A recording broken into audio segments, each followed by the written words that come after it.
Un peuple sans histoire est un monde sans âme. Il n'est pas chiche, il n'est pas avare en propos et en révélation. La connaissance, il distribue ce qu'il sait. Et ce qu'il sait faire le mieux, restituer ce qui est caché. On écoute ici le Premier ministre Choguel Maïga, qui est en train de faire encore des révélations détaillées.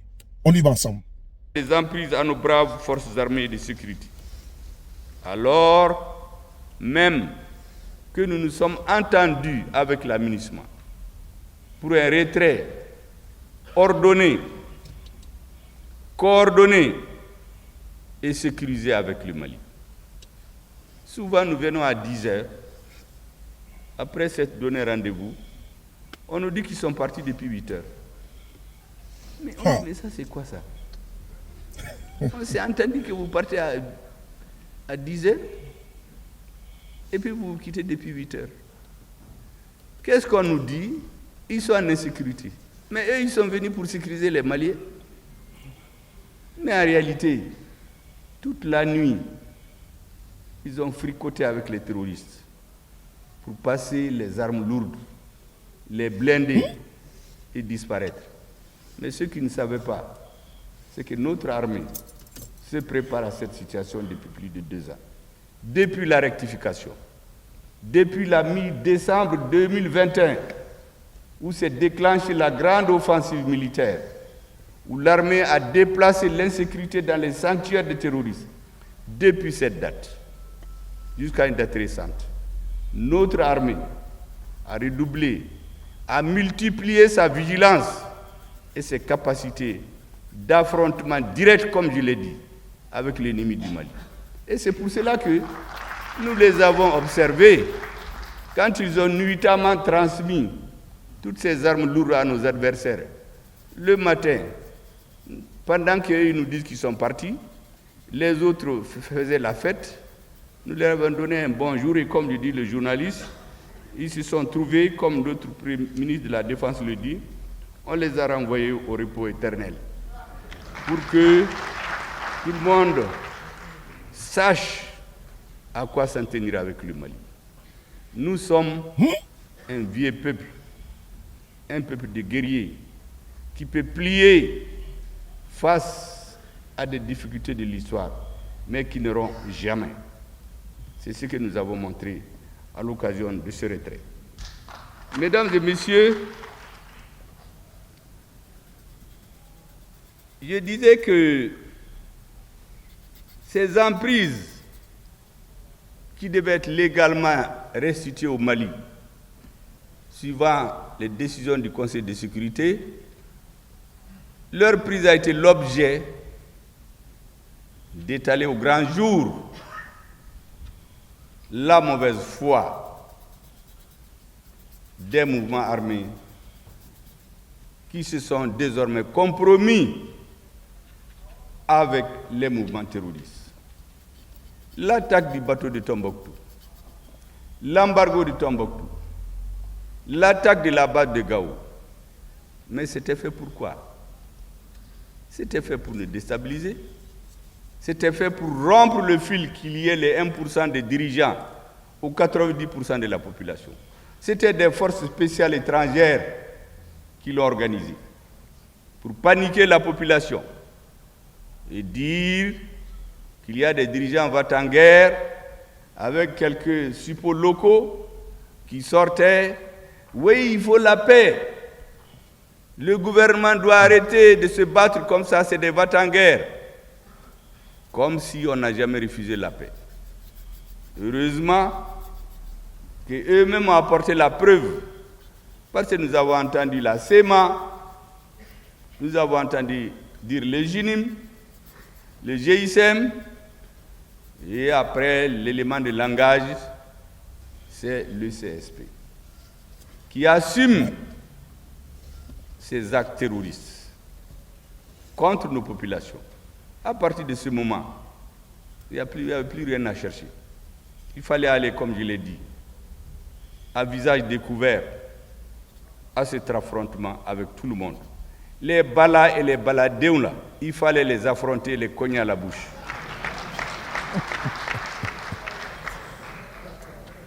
Mesdames et messieurs, dans cette situation, je ne cesserai jamais de saluer le courage, la bravoure et le professionnalisme des forces armées de sécurité du Mali, qui n'ont ménagé aucun effort et qui continuent de se sacrifier pour rendre à notre pays son intégrité territoriale et sa souveraineté.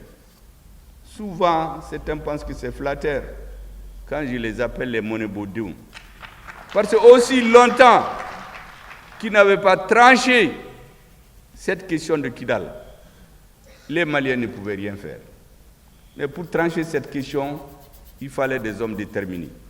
Et ces hommes se sont trouvés au sein de nos forces armées de sécurité. Ce qu'elles ont accompli le 14 novembre 2021 à Kidal, avec dévouement et une science avérée de l'art de la guerre, se passe de commentaires et est digne d'être enseigné dans les grandes académies militaires du monde. Faut-il le rappeler encore, l'occupation des emprises laissées vacantes par l'aménagement revenait de droit aux forces armées de sécurité, et uniquement à elles, conformément à la résolution 2690 adoptée le 30 juin 2023 par le Conseil de sécurité. En s'attaquant aux FAMA, successivement à Ber en septembre 2023, puis à Nefis, à Tessalit, à Kidal, à Guelhok, en organisant des blocus et des exactions contre les populations civiles et plusieurs localités du nord de notre pays, les mouvements signataires ont ouvertement revendiqué leur collision avec les groupes armés terroristes et ont ainsi démontré qu'ils n'étaient plus des partenaires pour la construction de la paix. La décision du gouvernement de déclarer caduc l'accord pour la paix et la réconciliation issu du processus d'Alger et aussi la conséquence logique du manque de résultats de la médiation internationale conduite par la République d'Algérie. Le Mali a placé une confiance aveugle en la communauté internationale en acceptant qu'une équipe de médiation soit le garant de la mise en œuvre de l'accord signé en 2015 à Bamako, dans cette même salle. Cette confiance n'a pas produit les effets escomptés. Le Mali a même été trahi dans sa bonne foi, comme on a pu le constater, voire dans l'attitude de certains acteurs pendant le retrait de l'aménagement. Je viens de vous appeler. Rendez-vous 10h, votre partenaire quitte à 8h. Vous venez à 10h, on vous dit qu'il est déjà parti. Il ne vous reste qu'à tirer les leçons. Oui, l'armée malienne, je l'affirme ici, a été trahie, abandonnée, mais fort heureusement, elle ne s'est jamais laissée piéger. Comme je vous l'ai dit, de longue date, l'armée avec les chefs militaires auxquels je rends un hommage mérité ont préparé cette date fatidique qui est arrivée. Elle a été préparée et gagnée avec maître de maître. La récente tension diplomatique avec l'Algérie, chef de file de la médiation internationale, est la conséquence d'une série d'actes hostiles et inamicaux contre le Mali, pour lesquels notre gouvernement a élevé la plus vive protestation. Parmi ces actes, on peut citer de façon non limitative l'accueil sans concertation ou notification préalable et au plus haut sommet de l'État algérien des citoyens maliens subversifs et des citoyens maliens poursuivis par la justice dans notre pays pour actes de terrorisme. L'existence sur le territoire algérien de bureaux assurant la représentation de certains groupes signataires du défunt accord devenus aujourd'hui des acteurs terroristes. Depuis ces bureaux, ils agissent à visage découvert contre la sécurité nationale du Mali en toute impunité. La volonté des autorités algériennes de vouloir maintenir le régime des sanctions des Nations Unies concernant le Mali au cours du sommet du mouvement des non-alignés qui s'est tenu en Ouganda au mois dernier. Alors même que notre pays a demandé et obtenu de l'ONU la fin du régime des sanctions, et c'est la grâce à l'utilisation du veto de notre partenaire stratégique aujourd'hui, j'ai nommé la Fédération de Russie.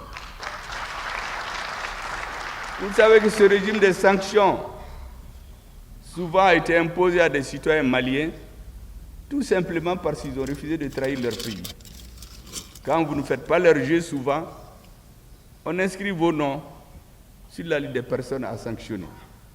Alors que ceux qui organisent la mort des Maliens empêchent à Kidal, à Taoudeni, à Gao, à Tombouctou, aux enfants d'aller à l'école, ont leurs enfants dans les grandes écoles ici. En Occident, ont 3-4 passeports, sont reçus comme des grands élus de la République du Mali. Voici la situation que notre pays a. Mesdames et messieurs, je voudrais rappeler qu'en plus des points que j'ai cités, vous avez l'incapacité du médiateur à faire respecter par les mouvements signataires leurs obligations au titre du dit accord, alors même que ces derniers ont clairement démontré qu'ils n'appliquent plus de bonne foi l'accord pour la paix et la réconciliation nationale. Le manque de volonté des mouvements signataires à mettre en œuvre l'accord a entraîné l'enlisement puis l'affaiblissement de l'accord dont les dividendes ne profitaient plus au processus de paix ni aux populations du Nord. Elles ne profitaient qu'à une minorité, une oligarchie constituée au Mali qui se fait élire, qui a infiltré toutes nos administrations, l'armée, les partis politiques, l'administration, et ont pris le Mali en otage. Illustration, depuis 10 ans, on exploite de l'or. Le ministre de la Refondation vient de le dire, en grande quantité. Mais les populations de Kidal ne voient pas ce tort. Gao, Menaka, Écoutez bien, hein? Taoudeni, Tombouctou, il y a une minorité qui est distribuée suivant un réseau aux membres de l'oligarchie et les restes va là où vous savez. Avec l'AES, je crois qu'on va tenter d'y mettre fin petit à petit. Je donne souvent un exemple. Récemment encore, dans un pays de l'OCDE, on a présenté, il y a un pays qui a présenté la quantité d'or qu'il importe du Mali par an. On l'a évalué en CFA. On a fait la même évaluation de la quantité d'or que les services maliens déclarent exporter dans ce pays. J'ai fait la différence. Vous avez la différence entre ceux qu'ils ont déclaré, qu'ils ont reçu, parce que ça, c'est une bourse des valeurs, et ce qu'on déclare ici.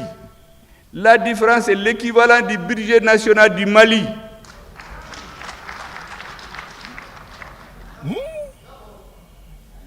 Voici dans quoi on voulait nous maintenir des décennies. Et le peuple malien a eu le sang de l'histoire. Ouais. Il a dit non.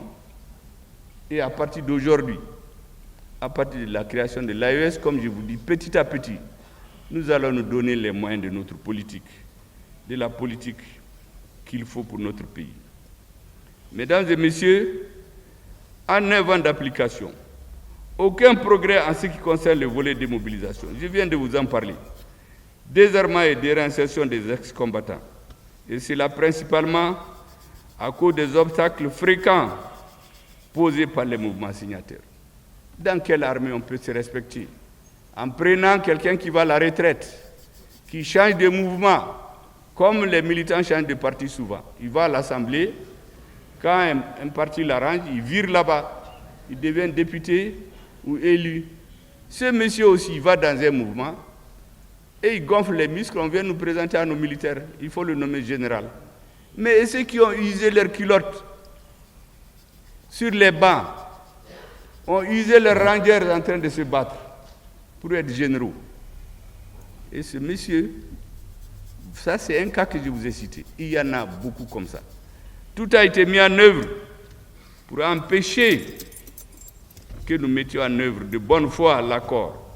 Et pour revenir, mesdames et messieurs, au chef de file de la médiation, ces différents agissements ont pris la forme ces dernières semaines de manquement à son devoir de neutralité, d'ingérence grave et intolérable dans les affaires intérieures du Mali.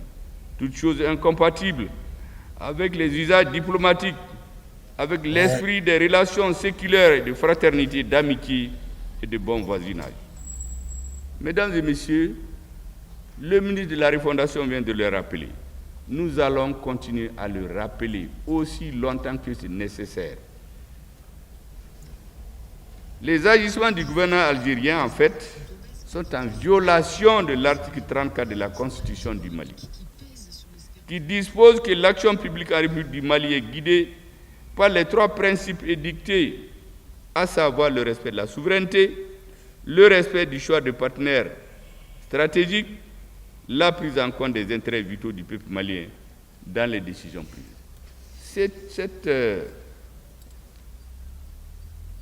Ce texte-là, jusqu'à une date récente, certains disaient oui, c'est le président qui a dit. Ça, c'est Assimi Goïta. Quand il ne sera pas président, on n'en parlera plus. Ça, c'est le premier ministre Clivant qui le dit. Mais aujourd'hui, c'est dans la Constitution. C'est l'article 34 de la Constitution de la République du Mali qui le dit. Mesdames et messieurs, à partir de ce moment, l'Algérie est sortie de son rôle de médiateur. Le gouvernement du Mali a en conséquence exprimé sa désapprobation et a tiré les conséquences de droit par rapport à l'accord pour la paix et la réconciliation. La réaction du gouvernement malien nous a confortés dans notre conviction que nous n'avons pas eu affaire à un médiateur neutre, impartial et équidistant des parties. C'est une réaction teintée de déni de réalité et surtout pleine de mépris pour notre pays, comme chacun a pu le constater. Au Mali, mesdames et messieurs, nous avons le sens de l'histoire. C'est pourquoi nous tenons à rappeler humblement aux autorités algériennes les relations séculaires et fraternelles qui existent entre les peuples maliens et les peuples algériens. Ces relations ont été revigorées par le soutien franc et sincère apporté par le Mali à leurs frères algériens pendant leur lutte héroïque pour leur indépendance. Oui, il est opportun de rappeler que lors de la guerre d'Algérie, le Mali a notamment offert son territoire comme base arrière aux Moudjahidines, aux combattants algériens, ouvrant ainsi un front sud dont l'apport a été déterminant dans la victoire finale. Le débat est clair, le discours est limpide. La restitution des faits concrets est là. Toujours pointueux, toujours sur ses droit dans ses bottes. Le Premier ministre Choguel Kokala Maïga vient encore une fois de plus, d'une manière anthologique, vous restituer les faits. Un peuple sans histoire est un monde sans âme.